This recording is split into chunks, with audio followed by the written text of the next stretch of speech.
Laki-laki itu kalau dalam tekanan masalah, mereka menyendiri, berkontemplasi, dan merumuskan solusi.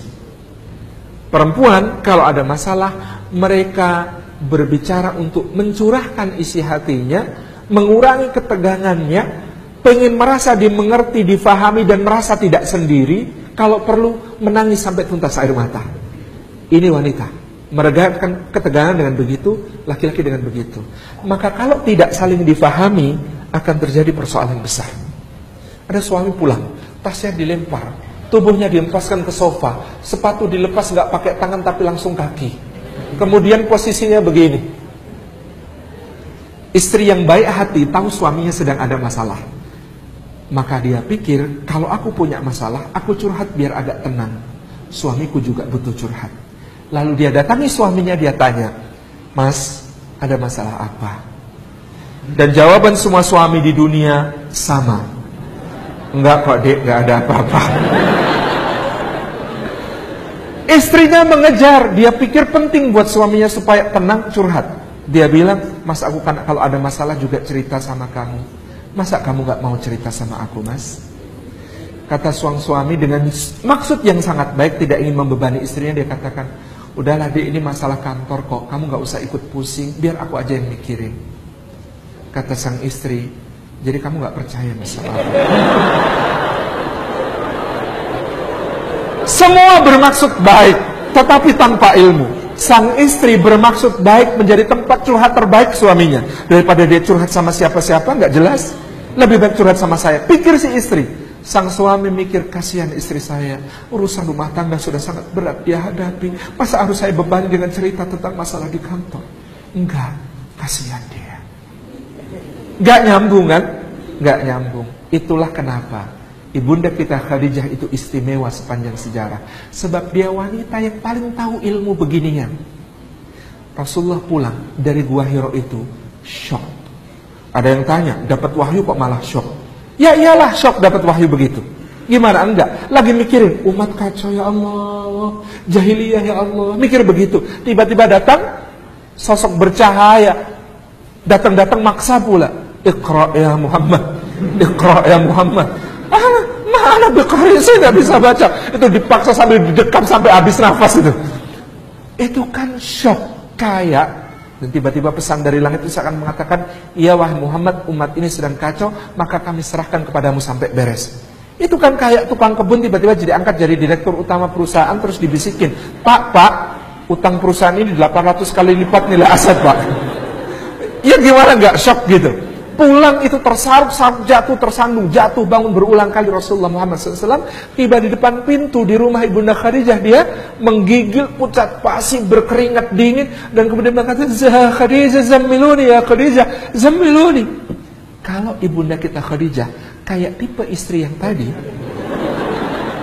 "Ya Allah suamiku, ada apa ini?" Saya kira sirah nabawiyah akan lain ceritanya. Tapi Ibunda Khadijah sangat memahami psikologi suami istri. Apa yang beliau lakukan? Radhiyallahu anha, Rasulullah dituntun masuk ke kamar, ditutup pintunya. Di balik pintu itu dia memohon kepada Allah, "Ya Rabbi, engkau yang lebih mampu menjaga dia, lebih mampu menolongnya." Dia akan tunggu cerita itu nanti setelah Muhammad mau cerita. Karena ibu-ibu, suami juga cerita masalahnya, tapi agak beda tipe dengan perempuan. Kalau perempuan cerita masalah di awal supaya agak lega, laki-laki cerita masalahnya di akhir. Tipe ceritanya laki-laki begini, "Ma, kemarin sebenarnya di kantor ada masalah loh." Ya Allah, terus gimana masalahnya Pak? "Tenang, sudah Papa beresin." Nah, tipe ceritanya laki-laki itu begitu. Untuk menegaskan gue kawam, gue pemimpin. Jadi ini bedanya. Maka kebalikannya, laki-laki perhatikan. Ada istri bercerita, penyakitnya laki-laki adalah jump to conclusion. Loncat ke kesimpulan, lalu memberi solusi tanpa diminta. Tipikal ceritanya istri, kan begini, gak kayak laki-laki tadi. "Seharian ini aku capek banget, Masya Allah. Cucian numpuk, piring gelas kotor semua. Tamu berdatangan gak habis-habis. Rumah disapu dikit, debunya masuk lagi. Anak-anak rewel, tetangga juga resek banget itu." Aku capek, Mas. Tipe ceritanya istri kan awal kadang begini. Nah, suami yang tidak taktis dan strategis, dia nggak ngerti. Maka dia tetap sambil pegang koran atau pegang iPad atau pegang gadgetnya. Dia kemudian bilang dengan begitu santai, dengan sok bijak mengatakan, oke dek, bulan depan kita cari pembantu. Solutif nggak, Mas? Kalau istri mengeluhkan betapa ruwetnya ngurusin urusan rumah, kita tawarkan pembantu, solutif nggak? Solutif di dunia laki-laki.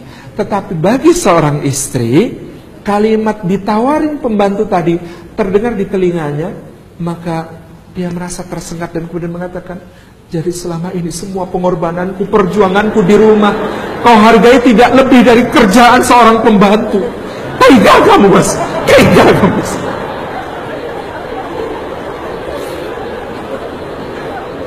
Nyambung nggak? Nggak nyambung. Padahal maksudnya baik.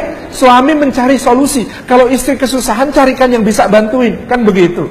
Kalau begitu, gimana? Nah, istri lebih marah lagi kalau solusi yang Anda berikan, oke dek, kayaknya adik kelas kita itu mau bergabung dalam rumah tangga kita.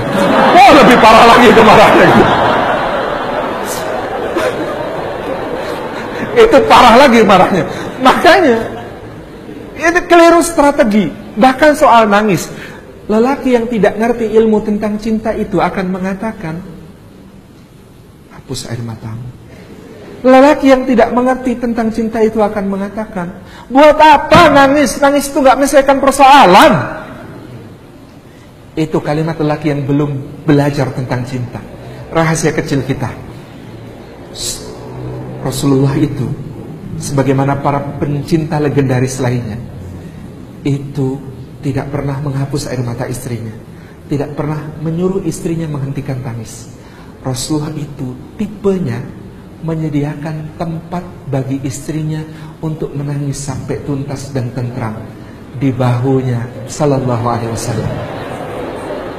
Laki-laki, siapkan bahu Anda.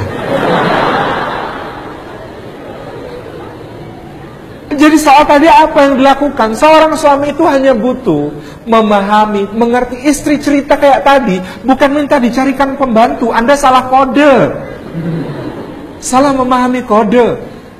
Yang diminta istri adalah pemahaman, pengertian, kontak mata. Anda dengarkan, Masya Allah, Anda takjubi, Anda kagumi. Lalu sebuah ungkapan cinta yang tulus, Masya Allah, betapa beruntungnya aku mendapatkan istri sesolehah kamu. Ya Allah, aku gak bisa bayangin. Kerjaanku di kantor berat, tapi aku gak bisa bayangin kerjaanmu di rumah pasti luar biasa lebih berat. Ya Allah, istri yang seperti ini, ya Allah, yang pasti surganya amat tinggi, ya Allah. Kalau hamba kelak sebagai suami kalah tinggi surganya sama istri yang begini, ya Allah. Bikin dia ngangkat saya ke derajatnya, ya Allah.